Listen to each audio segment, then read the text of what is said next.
Doc, this is what we call the quick fire phase of the interview. We throw you some issues and we ask you to react. For example, abortion. What do you think of that? Of course, no abortion.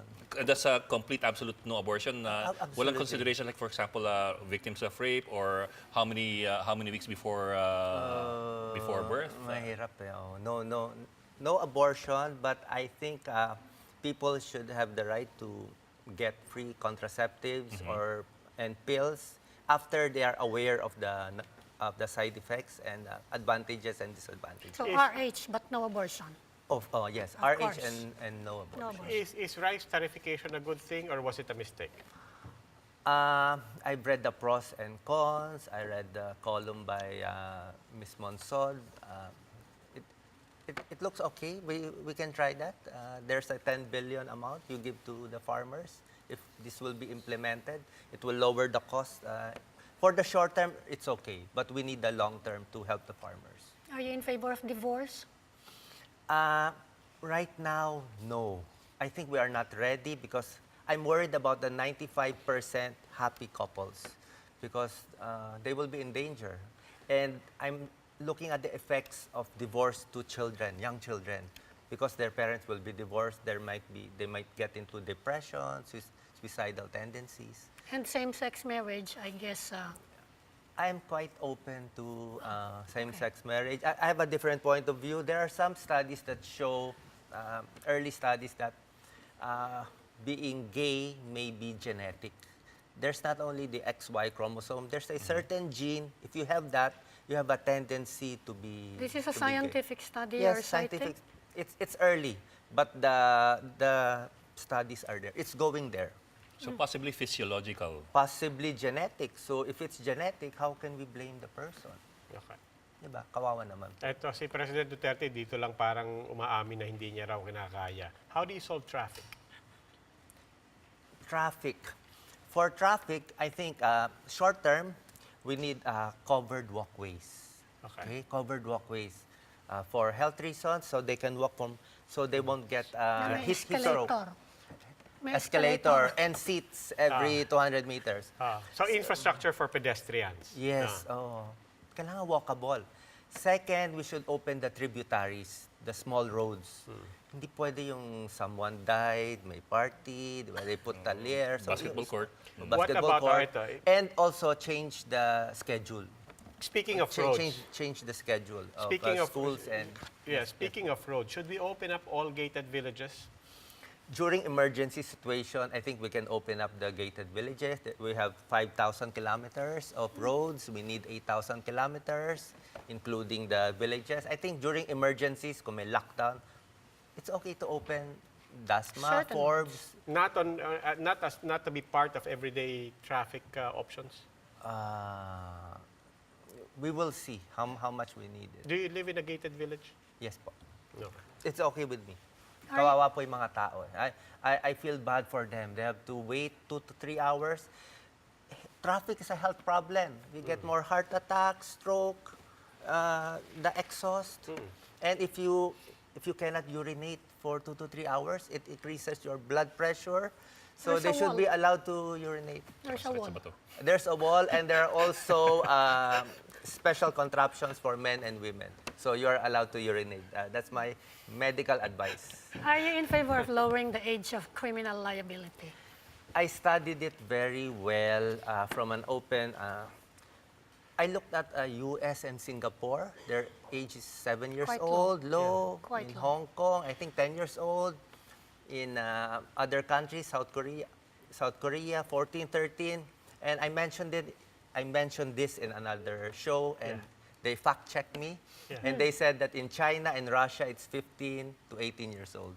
So my question is, do we follow Russia and China, or we follow US? No, but you said you studied it, and you're basically comparing I'm- us to other countries. And Yes, some of those yes, countries, okay. frankly, are more advanced than us. I agree. Their I juvenile agree. justice system is I more, agree totally. They have better halfway homes than Yes. us.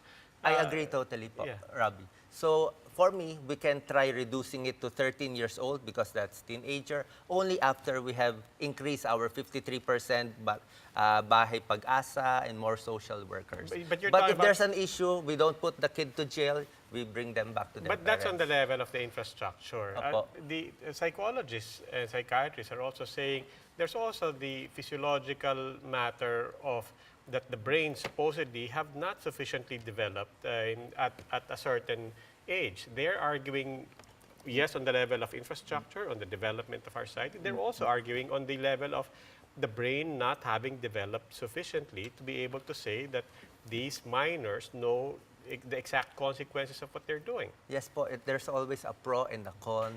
I want to see how many children are being used by criminals because they are young. So I'm also trying to protect that. So if we have more data, we can decide more. We can reduce it to 13. If it doesn't work, we can increase it again. So parang two options, but we all have the same goal to protect the children. And So I don't think this should be a major issue. Well, speaking of children, are you in favor of sex education for children? And at what age? Yes, of course. At what age? Maybe 10, 11 years old, as early as 10. This is for healthcare or for reproductive?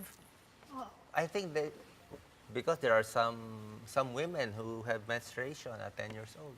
It's getting lower and lower, probably something we are drinking or eating. Sir, train law, but bringing it down into train 1, and then of course the excess two. taxes on train 1, then 1A yung excess taxes on fuel, Apo. and then train 2. Yung tatlong yun po. Train 2 is okay. We want to lower corporate income tax from 30%. We are way behind. But the problem is how do you get more money? And I think the main problem is our BIR and Bureau of Customs. If The revenue side. Yes, if we can reduce corruption there, we don't need to increase the taxes of our people. I think we have to fix that first. Yan yung dalawang butas sa bucket. So we have to close the gap first. Sir, well, kung ma-tax yung 6.7 billion na shabu, di yung malaking bagay yun. Yung sa customs. Yes. No need to increase the fuel tax.